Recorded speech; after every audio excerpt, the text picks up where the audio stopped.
So the very first question which we are going to start is the magnetic field lines always begins from north pole and ends on south pole. B option है जी south pole and ends on north pole. Start from the middle and ends at the north pole, and start from the middle and ends at south pole. So the which is the right option? The right option is, yes, you can give the answer which is the right option. ਕਿਹੜੀ option right है जी? So A is the right option. A ਜਿਹੜੀ ਹੈ ਬਿਲਕੁਲ ਸਹੀ option ਹੈ, ਕਿਉਂਕਿ ਜੋ magnetic field lines ਹੁੰਦੀਆਂ ਨੇ ਉਹ ਹਮੇਸ਼ਾ ਨਾਰਥ ਤੋਂ ਸਟਾਰਟ ਹੁੰਦੀਆਂ ਨੇ ਔਰ ਸਾਊਥ ਦੇ ਵਿੱਚ ਐਂਟਰ ਕਰਦੀਆਂ ਨੇ। ਤੁਸੀਂ ਥੱਲੇ ਵੇਖ ਸਕਦੇ ਹੋ ਮੈਗਨੇਟ ਦੇ ਵਿੱਚ ਕਿ ਮੈਗਨੇਟ ਦੇ ਵਿੱਚ ਆਪਾਂ ਦੋ ਦਿਖਾਏ ਹੋਏ ਨੇ, ਦੋ ਮੈਗਨੇਟਸ ਦਿਖਾਏ ਨੇ। So the very first question which we are going to start is this is the first question. Okay, next question. Let's move on to the next question. The magnetic field is the strongest at, ਜਿਹੜੀ magnetic field ਹੁੰਦੀ ਹੈ ਕਿਸੇ ਬਾਰ magnet ਦੀ, ਉਹ ਸਭ ਤੋਂ ਜ਼ਿਆਦਾ strong ਕਿੱਥੇ ਹੁੰਦੀ ਹੈ? ਮੈਗਨੇਟ ਦੇ ਮਿਡਲ ਦੇ ਵਿੱਚ ਸਟਰੋਂਗ ਹੁੰਦੀ ਹੈ, ਜਾਂ ਨਾਰਥ ਪੋਲ ਤੇ ਸਟਰੋਂਗ ਹੁੰਦੀ ਹੈ, ਜਾਂ ਸਾਊਥ ਪੋਲ ਤੇ ਸਟਰੋਂਗ ਹੁੰਦੀ ਹੈ, ਜਾਂ ਦੋਵਾਂ ਪੋਲਾਂ ਤੇ ਜਿਹੜੀ ਆ ਉਹ ਸਟਰੋਂਗ ਹੁੰਦੀ ਹੈ। So the right answer is, you can guess the right answer is D. D is the right answer. D is the right answer.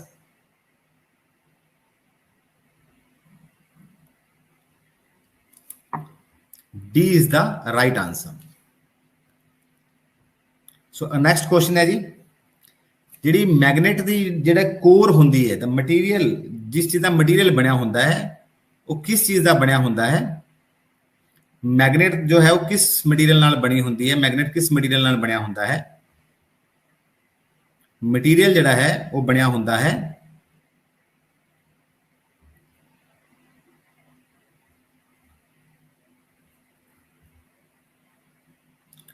Options हैगियां ने,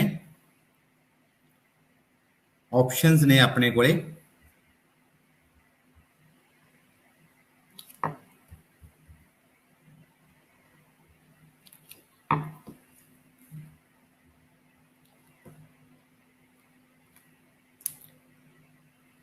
एल्यूमीनियम का बनया होंदा है, सॉफ्ट आयरन का बनया होंदा है, कॉपर का बनया होंदा है, या स्टील का बनया होंदा है? So the option will be soft iron. Soft iron core का जिहड़ा है वो अपना मटीरियल जिहड़ा है वो मैगनेट का बनया होंदा है। So let us move on to the next question. अगले क्वेश्चन वाल वधदे हां आपां। इलैक्ट्रिक जनरेटर जिहड़ा है वो किस दा बनया होंदा है? इलैक्ट्रिक जनरेटर किंदे दे काम की काम करदा है? इलैक्ट्रिक जनरेटर, इलैक्ट्रिक जनरेटर किस ते काम करदा है जी? Yes, the option is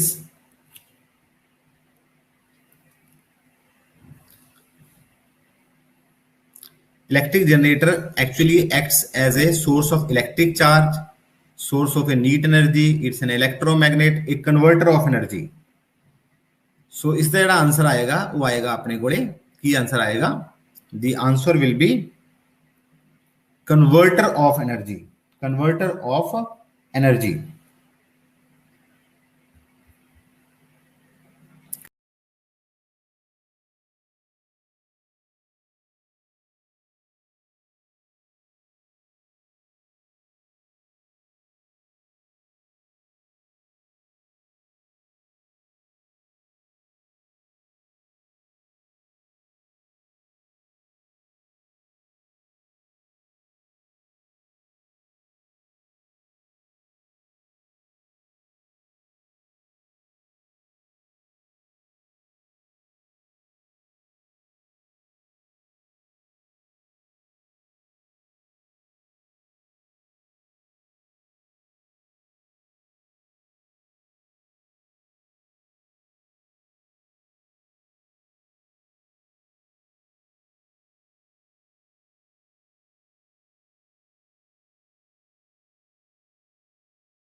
so let us move on to the next question. आप अगले क्वेश्चन ਵੱਲ ਵਧਦੇ ਹਾਂ।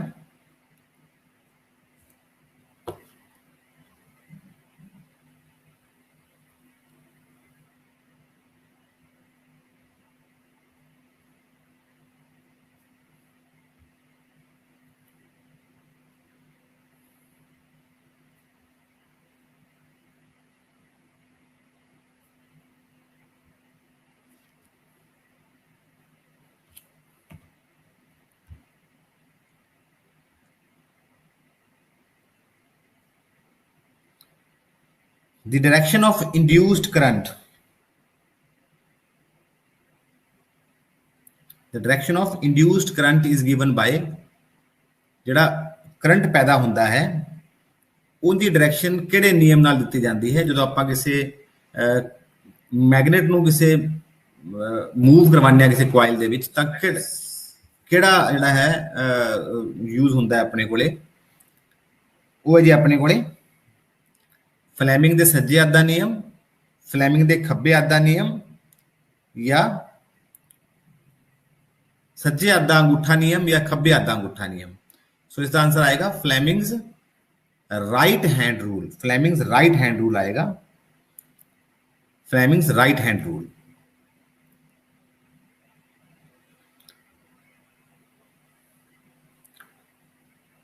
नेक्स्ट क्वेश्चन है जी, switches are connected to. Switches किस नाल कनेक्टेड होंदे ने जी? लाइव वायर नाल कनेक्ट होंदे ने, न्यूट्रल वायर नाल कनेक्ट होंदे ने, अर्थ वायर नाल कनेक्ट होंदे ने या इन्हां विचों किस नाल भी कनेक्ट कर सकते हैं आपां।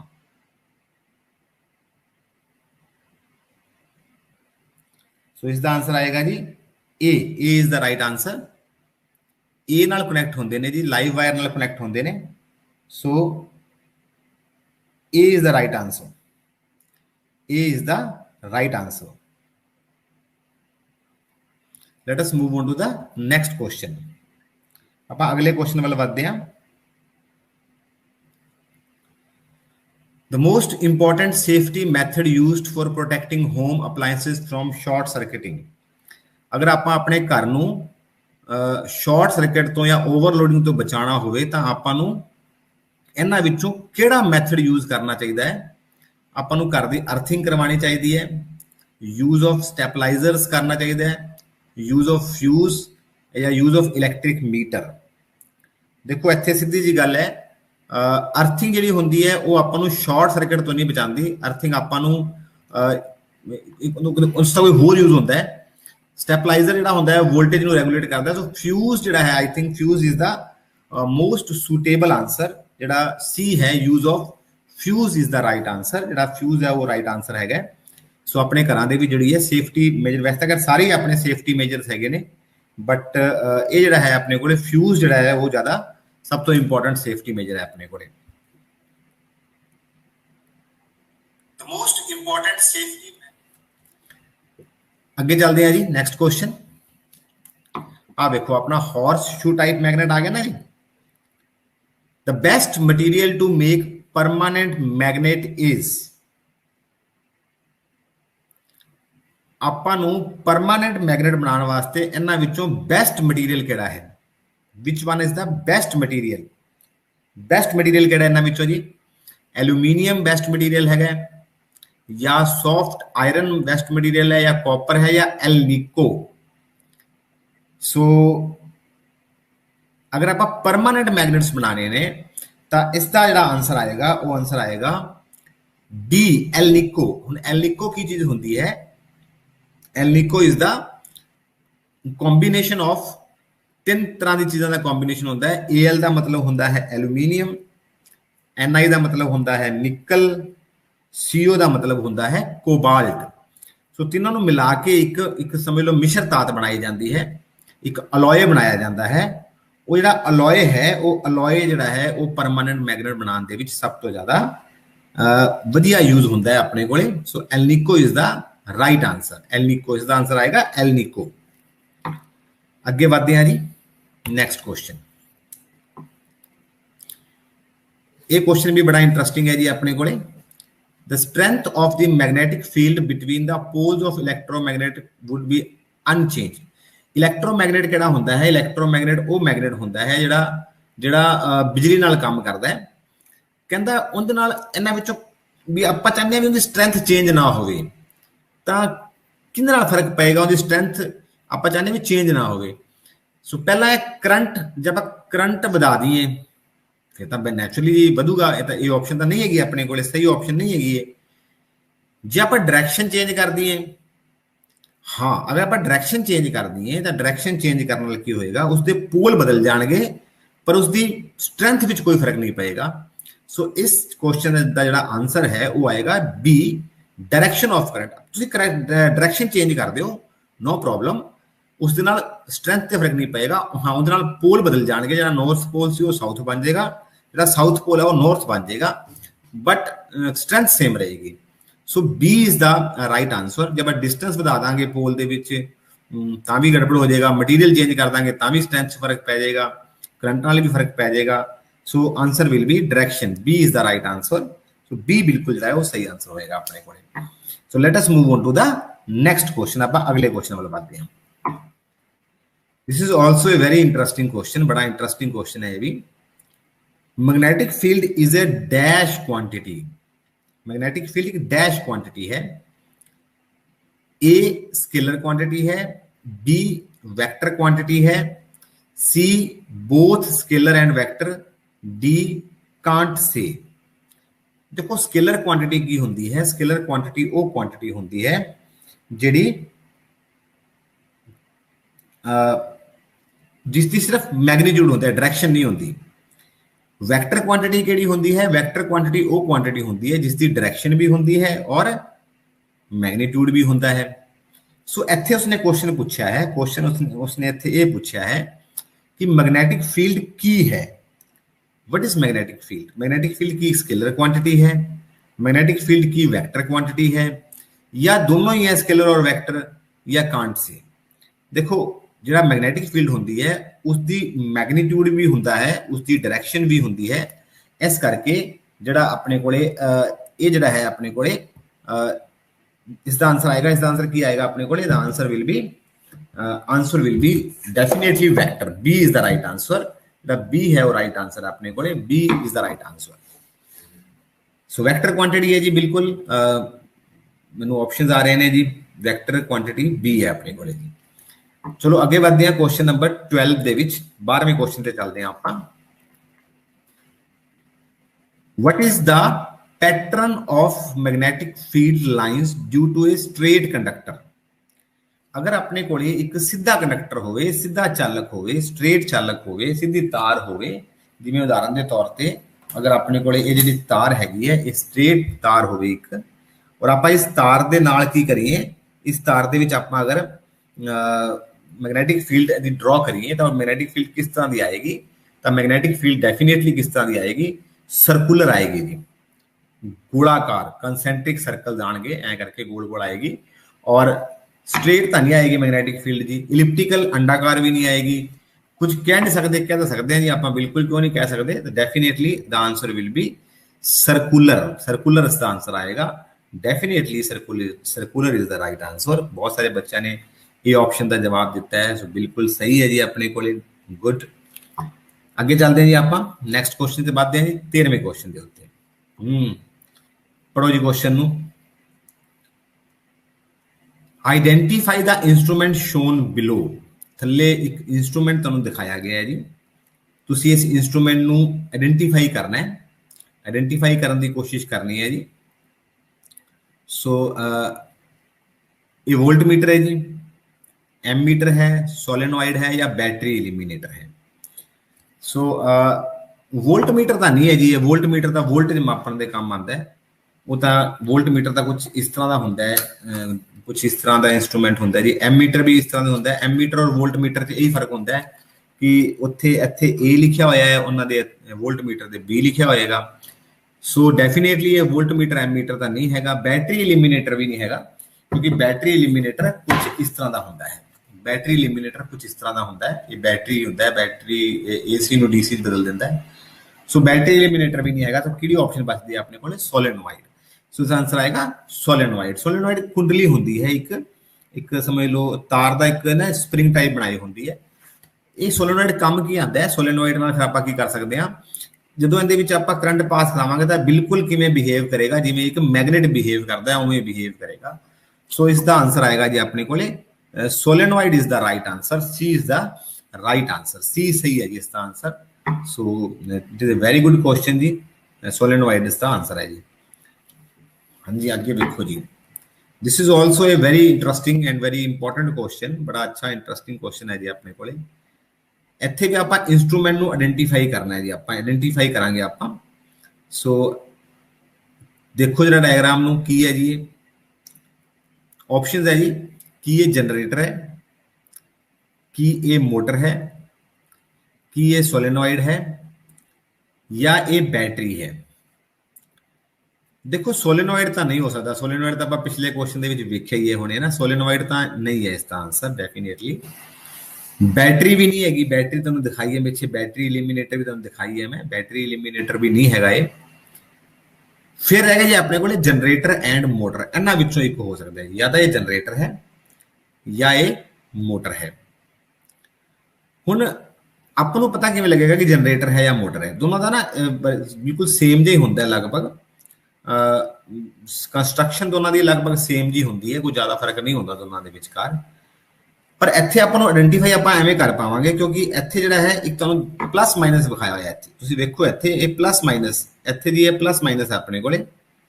प्लस माइनस का मतलब ये है कि आपां बैटरी नाल इसनूं अटैच किया होया है, बैटरी नाल अटैच किया है, इहदा मतलब आपां इहनूं बैटरी नाल अटैच किया, करंट तो जा रहा है ना, फिर जनरेटर का करंट पैदा करता है अपने कोले, तो डेफिनेटली ये जनरेटर तो नहीं हैगा जी। सो इसका आंसर क्या आएगा, मोटर। अगर ए प्लस माइनस इत्थे ना लिखिया हुंदा तो डेफिनेटली ये फिर की होना सी, जनरेटर हो सकता सी, पर इत्थे क्योंकि उसने दिखाता कि प्लस माइनस है तो डेफिनेटली ये की है अपने कोले, A motor is the right answer, B is the right answer, B है जी इसका answer. So it's a very interesting question, बड़ा अच्छा क्वेश्चन सी जी। अगे चलते हैं, ये भी बड़ा अच्छा क्वेश्चन है जी, तुसी देखो जरा क्वेश्चन नूं, एनीमेशन देखो, तुसी एनीमेशन देख के तुसी समझने की कोशिश करो। Which law is shown in the diagram? तुसी देखो जरा लॉ दिखा, एक लॉ दिखाया गया जी, थंब जिहड़ा है वो मोशन ऑफ द कंडक्टर दिखा रहा है, जी पहली उंगली है वो डायरेक्शन ऑफ फील्ड दिखा रही है, जी सेंट्रल फिंगर हैगी वो आपां नूं की दिखा रही है, वो आपां नूं की दिखा रही है, आपां नूं मैग्नेटिक करंट दिखा रही है, डायरेक्शन ऑफ करंट दिखा रहे हैं। सो ये जिहड़ा है अपने को, तुसीं वैसे ही देख सकते हो, अंदाजा लगा के देखो, एक खब्बा ही हथ लग रहा है आपां नूं, दा मतलब राइट हैंड फ्लैमिंग रूल तो नहीं हैगा जी, ना ये राइट हैंड फ्लैमिंग रूल हैगा, ना ये राइट हैंड थंब रूल हैगा, ठीक है जी, ना ये right hand Fleming rule, right वाला तो कॉन्सैप्ट ही खत्म हो गया, मेरे को खब्बा हथ दिखाई दे रहा है आपां नूं। हुण है अपने को लैफ्ट हैंड फ्लैमिंग रूल ते left hand thumb rule. Left hand thumb rule हुंदा ही नहीं कोई जी, राइट हैंड थंब रूल तो हुंदा अपने कोले मैग्नेटिक फील्ड की डायरेक्शन कटण वास्ते। सो अपने कोले ऑप्शन किहड़ी लेफ्ट बचेगी, अपने कोले बी ऑप्शन लेफ्ट बचेगी, it is the left hand Fleming rule, left hand Fleming rule बचेगी अपने कोले option. So the answer is left hand Fleming rule, ये अपने को लेफ्ट हैंड फ्लैमिंग रूल आएगा जी। The answer is left hand Fleming rule. So अच्छा question सीगा जी। सो तीन रूल ने तुसीं याद रखो, left hand Fleming rule, right hand Fleming rule और right hand thumb rule. Right hand thumb rule magnetic field की डायरेक्शन कटण वास्ते होता है, left hand Fleming rule force कड्ढण दे काम आंदा है, बल कड्ढण ते, किहदे ते बल कड्ढांगे आपां, जिंदे उत्ते आपां जिहड़ा जदों कोई मैग्नेटिक जदों कोई करंट कैरिंग कंडक्टर नूं आपां मैग्नेटिक फील्ड च रखांगे।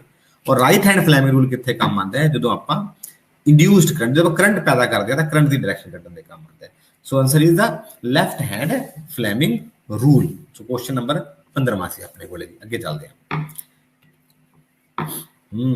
ये भी बड़ा अच्छा क्वेश्चन है जी, क्या बात है जी। पढ़ो क्वेश्चन नूं जी तुसीं पहलां एक बार।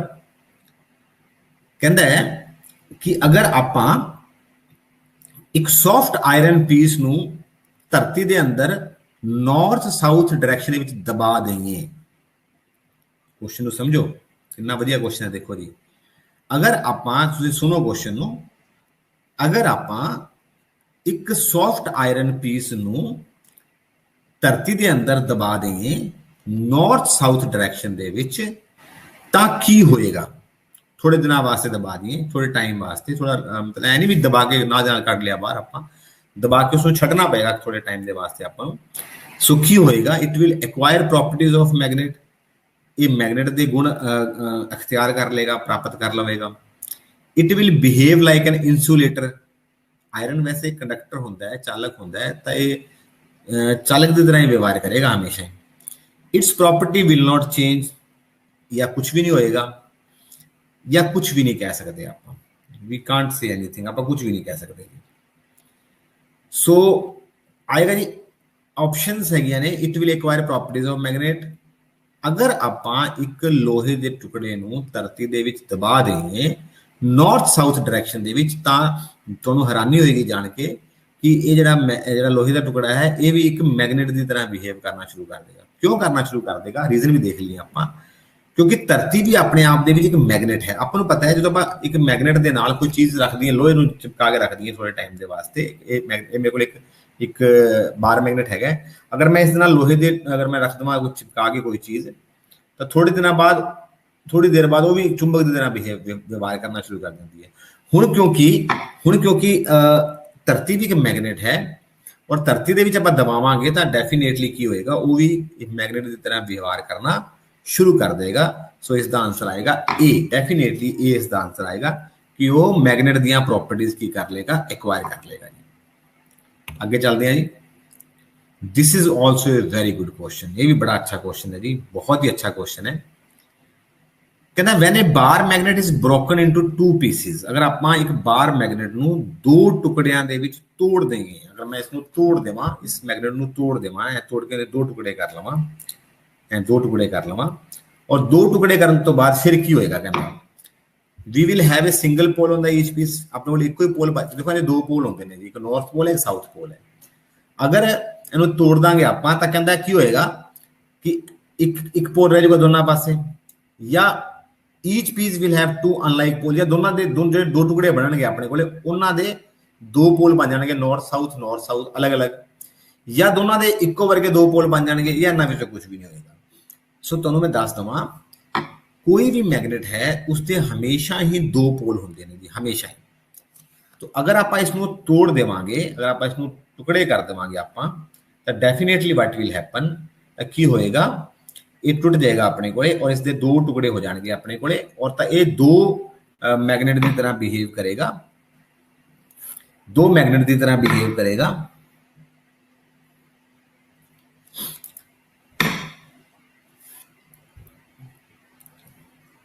So answer will be B. Each piece will have two unlike poles. आगे चलते हैं जी। आप 18वें क्वेश्चन थे जी, ये भी अच्छा क्वेश्चन है जी। This is also very good question. AC in our domestic consumption has a frequency of, देखो दो तरह का करंट होता है, एक होता है AC करंट, एक होता है DC करंट। जिहड़ा बैटरी तो करंट आता है वो करंट आता है जी DC, जो करंट आता है घरां दे विच वो आता है जी AC का मतलब होता है वो करंट जिसकी वैल्यू बार बार की हो रही है, चेंज हो रही है, इट्स चेंजिंग, राइट। सो अपने घरां दे विच जो करंट आता है डोमैस्टिक घरां दे विच, उसकी फ्रीकुएंसी का मतलब होता है कि वो कितनी बार चेंज कर रहा है, एक सेकंड विच कितनी बार चेंज कर रहा है। तुसीं एनीमेशन विच वेख पा रहे हो, एवें होंदा है AC का जिहड़ा आंदा है, एवें चलदी है AC जी। सो अपने घरां दे विच जो AC आंदी है वो की आंदी है अपने कोले, वो 0 हर्ट्ज से आती है, या 10 हर्ट्ज से आती है, या 50 हर्ट्ज से आती है, या 100 हर्ट्ज से आती है। डेफिनेटली इसका जो आंसर है वो आएगा 50 हर्ट्ज। 50 हर्ट्ज के उत्ते ਆਪਾਂ ਨੂੰ ਜਿਹੜੀ ਹੈ ਘਰਾਂ ਦੇ ਵਿੱਚ AC ਜਿਹੜੀ ਹੈ ਉਹ ਸਪਲਾਈ ਹੁੰਦੀ ਹੈ। 50 hertz is the right answer. Let us move on to the 19th question ਜੀ। 19ਵੇਂ ਕੁਐਸਚਨ ਤੇ ਆਨੇ ਆ। ਆਪਣੇ ਘਰਾਂ ਦੇ ਵਿੱਚ AC ਆਂਦੀ ਹੈ ਜੀ, ਅਲਟਰਨੇਟਿੰਗ ਕਰੰਟ ਆਂਦਾ ਹੈ, प्रतिवर्ती ਤਾਰਾ ਆਂਦੀ ਹੈ। ਉਹਨੂੰ ਆਪਾਂ ਕਿਉਂ ਪ੍ਰੈਫਰ ਕਰਦੇ ਹਾਂ ਆਪਣੇ ਵਾਸਤੇ, ਉਹ ਅੱਛਾ ਕਿਉਂ ਹੈ, ਵਾਈ ਵੀ ਯੂਜ਼ AC, ਆਪਾਂ AC ਕਿਉਂ ਯੂਜ਼ ਕਰਦੇ ਹਾਂ? ਕਿਉਂਕਿ ਇਹ ਡੇਂਜਰਸ ਨਹੀਂ ਹੈਗੀ। ਪਹਿਲੀ ਗੱਲ ਤਾਂ ਕਹਿੰਦਾ ਜੀ डेंजरस तो बहुत है जी, AC बहुत ज्यादा डेंजरस है, खतरनाक है। इट्स चीप, सस्ती है, सस्ती भी नहीं हैगी जी। इट्स इकोनॉमिकल इन ट्रांसमिशन, ਇਹਨੂੰ ਇਹਨੂੰ ਅੱਗੇ ਇਹਨੂੰ ਪਹੁੰਚਾਉਣਾ, ਦੂਰ ਦੂਰ ਤੱਕ ਪਹੁੰਚਾਉਣਾ ਆਸਾਨ ਹੈ, ਸਸਤਾ ਪੈਂਦਾ ਹੈ। ਇਟ ਇਜ਼ ਈਜ਼ੀਲੀ ਰਿਪਰੋਡਿਊਸਿਬਲ, ਜਾਂ ਇਸਨੂੰ ਆਪਾਂ ਈਜ਼ੀਲੀ ਦੁਬਾਰਾ ਤੋਂ ਬਣਾ ਸਕਦੇ ਹਾਂ। ਸੋ ਇਸ ਦਾ ਆਨਸਰ ਆਏਗਾ ਜੀ ਇਟਸ ਇਕੋਨੋਮਿਕਲ ਇਨ ਟਰਾਂਸਮਿਸ਼ਨ। ਜਦੋਂ ਆਪਾਂ ਏਸੀ ਨੂੰ ਟਰਾਂਸਮਿਸ਼ਨ ਕਰਾਂਗੇ, ਭੇਜਾਂਗੇ, ਜਿਵੇਂ ਮੰਨ ਲਓ ਭਾਖੜਾ ਡੈਮ ਤੋਂ ਬਿਜਲੀ ਬਣਦੀ ਪਈ ਹੈ, ਉਹ ਜਦੋਂ ਆਪਣੇ ਇੱਥੇ ਆਏਗੀ, ਆਪਣੇ ਸ਼ਹਿਰ ਦੇ ਵਿੱਚ ਆਏਗੀ, ਤਾਂ ਉਸਨੂੰ ਇੱਕ ਲੰਬੀ ਦੂਰੀ ਤੈਅ ਕਰਕੇ ਆਣੀ ਪਊਗੀ, ਔਰ ਲੰਬੀ ਦੂਰੀ ਤੈਅ ਕਰਨ ਦੇ ਵਿੱਚ ਉਹ ਸਸਤੀ ਪੈਣੀ ਚਾਹੀਦੀ ਹੈ, ਲੋਸ ਘੱਟ ਹੋਣਾ ਚਾਹੀਦਾ ਆਪਣੇ ਕੋਲੇ એનર્ਜੀ ਦਾ। So that is why it is economical in transmission. ਇਹ ਟਰਾਂਸਮਿਸ਼ਨ ਦੇ ਵਿੱਚ ਇਕੋਨੋਮਿਕਲ ਹੈ, ਇਹਨੂੰ ਸਸਤਾ ਪੈਂਦਾ ਆਪਾਂ ਨੂੰ ਇੱਕ ਜਗ੍ਹਾ ਤੋਂ ਦੂਜੀ ਜਗ੍ਹਾ ਲੈ ਜਾਣਾ, ਇਸ ਕਰਕੇ ਜਿਹੜਾ ਹੈ ਆਪਾਂ ਏਸੀ ਨੂੰ ਪ੍ਰੈਫਰ ਕਰਦੇ ਹਾਂ ਜੀ। So C is the right answer. So last question ਵੱਲ ਵਧਦੇ ਹਾਂ ਜੀ ਆਪਾਂ ਅੱਜ ਦੇ। ਆਇਡੈਂਟੀਫਾਈ ਦਾ ਫੋਲੋਇੰਗ, ਜੋ ਥੱਲੇ ਇੱਕ ਡਾਇਗਰਾਮ ਦਿਖਾਈ ਗਈ ਹੈ, ਇਸਨੂੰ ਆਇਡੈਂਟੀਫਾਈ ਕਰਨਾ ਆਪਾਂ। ਕਹਿੰਦਾ ਹੈ ਜੀ ਫਿਊਜ਼ ਹੈ ਇਹ, ਜਾਂ ਲਾਈਟਨਿੰਗ ਕੰਡਕਟਰ ਹੈ। ਲਾਈਟਨਿੰਗ ਕੰਡਕਟਰ ਦਾ ਮਤਲਬ ਹੁੰਦਾ ਹੈ ਇੱਕ ਤੜਿਤ ਚਾਲਕ ਬੋਲਦੇ ਹਾਂ ਆਪਾਂ ਇਹਨੂੰ। ਸੋਲੇਨੋਇਡ ਹੈ ਜਾਂ ਇਲੈਕਟ੍ਰੋਮੀਟਰ ਹੈ। ਫਿਊਜ਼ ਤਾਂ ਨਹੀਂ ਹੈਗਾ ਜੀ, ਡੈਫੀਨੇਟਲੀ ਫਿਊਜ਼ ਤਾਂ ਨਹੀਂ ਹੈਗਾ।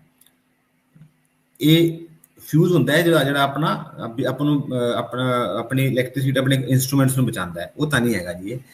ਲਾਈਟਨਿੰਗ ਕੰਡਕਟਰ ਇਹ ਵੇਖਦੇ ਹਾਂ ਆਪਾਂ, ਸੋਲੇਨੋਇਡ ਆਪਾਂ ਪਹਿਲਾਂ ਵੇਖ ਚੁੱਕੇ ਹਾਂ, ਉਹ ਨਹੀਂ ਹੈਗਾ ਜੀ ਇਹ।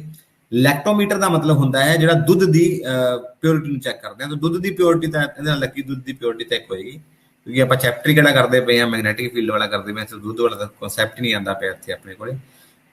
ਸੋ ਇਹ ਹੈਗਾ ਜੀ ਲਾਈਟਨਿੰਗ ਕੰਡਕਟਰ। ਲਾਈਟਨਿੰਗ ਕੰਡਕਟਰ ਕੀ ਹੁੰਦਾ ਹੈ, ਮੈਂ ਮੇਰੇ YouTube ਚੈਨਲ ਦੇ ਉੱਤੇ ਮੈਂ ਵੀਡੀਓ ਵੀ ਪਾਈ ਹੈ ਇਹਦੇ ਉੱਤੇ, ਤੁਸੀਂ ਵੇਖ ਸਕਦੇ ਹੋ YouTube ਚੈਨਲ ਦੇ ਉੱਤੇ ਜਾ ਕੇ, ਕਿ ਜਦੋਂ ਜਿਹੜੀ ਉੱਚੀਆਂ ਬਿਲਡਿੰਗਸ ਹੁੰਦੀਆਂ ਨੇ, ਉਹ ਉੱਥੇ ਤੁਸੀਂ ਦੇਖਿਆ ਤ੍ਰਿਸ਼ੂਲ ਜਿਹਾ ਲੱਗਿਆ ਹੁੰਦਾ, ਜਿਵੇਂ ਆ ਤੁਸੀਂ ਦੇਖ ਪਾ ਰਹੇ ਹੋ, ਜਿੰਨੇ ਵੀ ਕੋਈ ਪੱਠੇ ਨੇ, ਜਿਹੜੇ ਮੰਨ ਲਓ ਸਮਝ ਲਓ ਜਿਹੜੇ ਪੱਠੇ ਹੁੰਦੇ ਨੇ, ਜਿੱਥੇ ਇੱਟਾਂ ਬਣਦੀਆਂ ਨੇ, ਉੱਥੇ ਵੀ ਇਹ ਲੱਗਿਆ ਹੁੰਦਾ ਹੈ। ਜਿੰਨੀਆਂ ਵੀ ਉੱਚੀਆਂ ਬਿਲਡਿੰਗਸ ਨੇ, ਹੁੰਦਾ ਕੀ ਹੈ, ਜਦੋਂ ਬਾਰਿਸ਼ ਆਉਂਦੀ ਹੈ, ਜਦੋਂ ਬੱਦਲ, ਉਦੋਂ ਬਿਜਲੀ ਚਮਕਦੀ ਹੈ, ਤਾਂ ਆਕਾਸ਼ ਦੇ ਵਿੱਚ ਬਹੁਤ ਜ਼ਿਆਦਾ ਬਿਜਲੀ ਬਣਦੀ ਹੈ।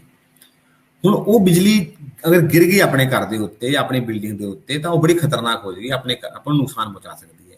ਤੁਸੀਂ ਸ਼ਾਇਦ ਖਬਰਾਂ ਵੀ ਸੁਣੀਆਂ ਹੋਣਗੀਆਂ ਕਿ ਜੀ ਬਿਜਲੀ ਗਿਰਨ ਨਾਲ ਇੰਨੇ ਲੋਕਾਂ ਦੀ ਡੈਥ ਹੋ ਗਈ ਜਾਂ ਨੁਕਸਾਨ ਹੋ ਗਿਆ। ਸੋ ਇਹ ਛੱਤ ਦੇ ਉੱਤੇ ਲਾਇਆ ਜਾਂਦਾ ਹੈ, ਇਹ ਕਾਪਰ ਦਾ ਹੁੰਦਾ ਹੈ, ਤਾਂਬੇ ਦਾ ਹੁੰਦਾ ਹੈ, ਔਰ ਤਾਂਬਾ ਜਿਹੜਾ ਹੁੰਦਾ ਹੈ ਉਹ ਇੱਕ ਗੁੱਡ ਕੰਡਕਟਰ ਹੈ ਇਲੈਕਟ੍ਰਿਸਿਟੀ ਦਾ। ਸੋ ਜਦੋਂ ਬਿਜਲੀ ਤੁਹਾਡੇ ਛੱਤ ਦੇ ਉੱਤੇ ਗਿਰੇਗੀ, ਤਾਂ ਤੁਹਾਡੀ ਛੱਤ ਤੇ ਨਾ ਗਿਰ ਕੇ ਇਹਦੇ ਉੱਤੇ ਗਿਰ ਜਾਏਗੀ, ਕਿਉਂਕਿ ਇਹ ਅੱਛਾ ਕੰਡਕਟਰ ਹੈ, ਔਰ ਕਰੰਟ ਉਸੇ ਰਸਤੇ ਵਿੱਚ ਜਾਣਾ ਪਸੰਦ ਕਰੇਗਾ ਜਿਹੜਾ ਜਿੱਥੇ ਨੂੰ ਆਸਾਨੀ ਨਾਲ ਜਾ ਸਕੇ। ਕਾਪਰ ਅੱਛਾ ਕੰਡਕਟਰ ਹੈ। ਸੋ ਉਹ ਇਹ ਹੁੰਦਾ ਹੈ, ਫਿਰ ਤੁਹਾਡੇ ਇਹਨੂੰ ਥੱਲੇ ਤਾਰ ਲੈ ਕੇ ਥੱਲੇ ਜ਼ਮੀਨ 'ਚ ਦਬਾਈ ਹੁੰਦੀ ਹੈ। ਸੋ ਜੋ ਵੀ ਬਿਜਲੀ ਗਿਰੇਗੀ ਉਹ ਇਹਦੇ ਵਿੱਚੋਂ ਦੀ ਹੁੰਦੀ ਹੋਈ ਧਰਤੀ ਵਿੱਚ ਚਲੀ ਜਾਏਗੀ, ਤਾਂ ਅਲਟੀਮੇਟਲੀ ਜਿਹੜਾ ਹੈ ਤੁਹਾਡਾ ਘਰ ਜਿਹੜਾ ਹੈ ਤੇ ਤੁਹਾਡੇ ਇੰਸਟਰੂਮੈਂਟਸ ਨੇ ਉਹ ਸੇਫ ਹੋ ਜਾਣਗੇ। ਸੋ ਇਹਦਾ ਇਸਦਾ ਆਨਸਰ ਕੀ ਆਏਗਾ, lightning conductor. So these are the 20 questions ਜੀ, 20 ਕੁਐਸਚਨ ਸੀਗੇ। ਸੋ ਆਈ ਹੋਪ ਤੁਹਾਨੂੰ ਸਾਰਿਆਂ ਨੂੰ ਕਲਾਸ ਜਿਹੜੀ ਹੈ ਉਹ ਅੱਛੀ ਲੱਗੀ ਹੋਏਗੀ। 20 ਕੁਐਸਚਨਸ ਆਪਾਂ ਕੀਤੇ।